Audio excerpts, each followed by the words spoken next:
ಸರ್ಕಾರ ಉರುಳುವಂತಹ ಭೀತಿ ಇರುವಂತಹ ಹಿನ್ನೆಲೆಯಲ್ಲಿ ಮಧ್ಯರಾತ್ರಿಯೇ ಬೆಂಗಳೂರಿಗೆ ವೇಣುಗೋಪಾಲ್ ಆಗಮಿಸಿದ್ದಾರೆ. ಬೆಳ್ಳಂಬೆಳಗ್ಗೆ ದೌಡಾಯಿಸಿದ್ದಾರೆ. ಕುಮಾರಕೃಪಾ ಅತಿಥಿ ಗೃಹದಲ್ಲಿ ಪರಮೇಶ್ವರ್ ಹಾಗೆ ದಿನೇಶ್ ಗುಂಡೂರಾವ್ ಜೊತೆ ಸಭೆ ಕೂಡ ನಡೆಸಿದ್ದಾರಂತೆ. ಎಲ್ಲಾ ಕಾಂಗ್ರೆಸ್ ಶಾಸಕರನ್ನ ಬೆಂಗಳೂರಿಗೆ ಕರೆಸಿಕೊಳ್ಳುವ ಬಗ್ಗೆ ಚರ್ಚೆಗಳು ಕೂಡ ಆಗ್ತಾ ಇದೆ. ಯಾಕಂದ್ರೆ ಅತೃಪ್ತ ಶಾಸಕರು ಈಗಾಗಲೇ ಮುಂಬೈಗೆ ತೆರಳಿದ್ದಾರೆ ಅನ್ನುವಂತಹ ಮಾತುಗಳಿರುವಂತಹ ಬೆನ್ನಲ್ಲೇ ಎಲ್ಲಾ ನಾಯಕರುಗಳನ್ನ ಈಗ ಒಟ್ಟುಗೂಡಿಸುವಂತಹ ಪ್ರಯತ್ನಕ್ಕೆ ಈಗ ಕೈ ಹಾಕ್ತಿದ್ದಾರೆ.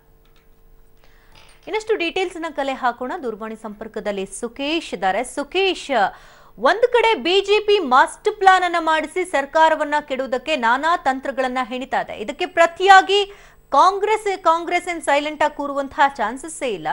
ಸೊ ಈ ನಿಟ್ಟಿನಲ್ಲಿ ಯಾವ ರೀತಿ ಸ್ಟೆಪ್ ಅನ್ನು ತೆಗೆದುಕೊಂಡಿದ್ದಾರೆ? ವೇಣುಗೋಪಾಲ್ ಕೂಡ ಆಗಮಿಸಿದ್ದಾರೆ. ಸೊ ಮುಂದಿನ ನಡೆನುಡಿಗಳು ಹೇಗೆ?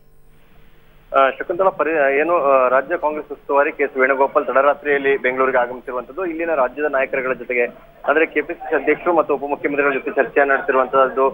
ಅವರು ಈ ಒಂದು ಚರ್ಚೆ ಹಿನ್ನೆಲೆ ಏನು ಅಂತಂದ್ರೆ, ಏನಾದ್ರೂ ಆಪರೇಷನ್ ಕಮಲದ ಯತ್ನಗಳು ದೊಡ್ಡ ಮಟ್ಟದಲ್ಲಿ ಆಗಿ ಶಾಸಕರುಗಳು ಕೈ ತಪ್ಪುವಂತ ಆತಂಕ ಇದ್ರೆ ಎಲ್ಲಾ ಶಾಸಕರನ್ನು ಕೂಡ ಕಾಂಗ್ರೆಸ್ನ ಎಲ್ಲಾ ಶಾಸಕರನ್ನು ಒಂದೆಡೆ ಸೇರಿಸುವಂತ ನಿಟ್ಟಿನಲ್ಲೂ ಕೂಡ ತೀರ್ಮಾನವನ್ನು ಕೈಗೊಳ್ತಾರೆ. ಹಾಗಾಗಿ ಶಾಸಕರಿಗೆ ಬಹುತೇಕವಾಗಿ ಬೆಂಗಳೂರಿಗೆ ಬರುವಂತೆ ಸೂಚನೆ ಕೊಡುವಂತ ಸಾಧನೆ ಇದೆ.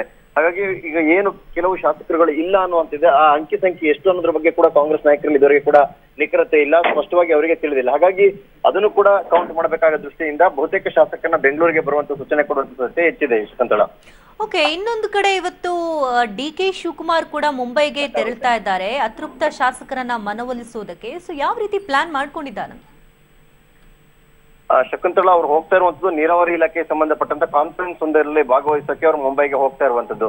ಹಾಗೇನಾದ್ರೂ ಅವಕಾಶ ಸಿಕ್ಕಿದ್ರೆ ಅವ್ರು ಭೇಟಿ ಮಾಡಬಹುದು ಅನ್ನುವಂಥದ್ದು. ಆದ್ರೆ ಅಲ್ಲಿರ್ತಕ್ಕಂಥ ತಂಡ ಬಹುತೇಕ ರಮೇಶ್ ಜಾರಕಿಹೊಳಿ ನೇತೃತ್ವದ ತಂಡ ಆಗಿರೋದ್ರಿಂದ ಡಿ.ಕೆ. ಶಿವಕುಮಾರ್ ಮತ್ತು ರಮೇಶ್ ಜಾರಕಿಹೊಳಿ ನಡುವೆ ಅಂತ ಉತ್ತಮವಾದ ಬಾಂಧವ್ಯ ಇಲ್ಲದೆ ಇರೋದ್ರಿಂದ ಅದು ಕೂಡ ಅಂತ ಯಶಸ್ವಿಯಾದ ಒಂದು ಪ್ರಯತ್ನ ಆಗುತ್ತೆ ಅಂತ ಹೇಳಲಿಕ್ಕೆ ಸಾಧ್ಯ ಇಲ್ಲ. ಆದ್ರೆ ಅದಕ್ಕಾಗಿ ಅವ್ರು ಹೋಗ್ತಾ ಇಲ್ಲ, ನೀರಾವರಿ ಇಲಾಖೆಯ ಒಂದು ಕಾನ್ಫರೆನ್ಸ್ಗಾಗಿ ಅವ್ರು ಮುಂಬೈಗೆ ತೆರಳ್ತಾ ಇದ್ದಾರೆ. ಶಕುಂತಲಾ, ಓಕೆ, ಸಿದ್ದರಾಮಯ್ಯನವರ ಶಿಷ್ಯರಾಗಿರ್ತಕ್ಕಂಥವ್ರು ರಮೇಶ್ ಜಾರಕಿಹೊಳಿ, ಸೊ ಅವ್ರನ್ನೇನಾದ್ರೂ ಮನವೊಲಿಸೋದಕ್ಕೆ ಬಿಡಬಹುದಾ ಹೈಕಮಾಂಡ್ ನಿಂದ ಏನಾದ್ರು?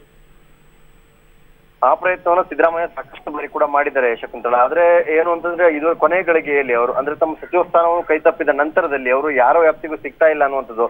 ಸ್ವತಃ ಅವರ ಸಹೋದರನೇ ಸಚಿವರನ್ನಾಗಿ ಮಾಡಿದ ಹೊರತಾಗಿಯೂ ಕೂಡ ಅವರ ಸಹೋದರ ಪ್ರಯತ್ನ ಪಟ್ಟರು ಕೂಡ ತಮ್ಮ ಸಹೋದರನ ಸಂಪರ್ಕ ಮಾಡ್ಲಿಕ್ಕೆ ಸಾಧ್ಯ ಆಗಿಲ್ಲ.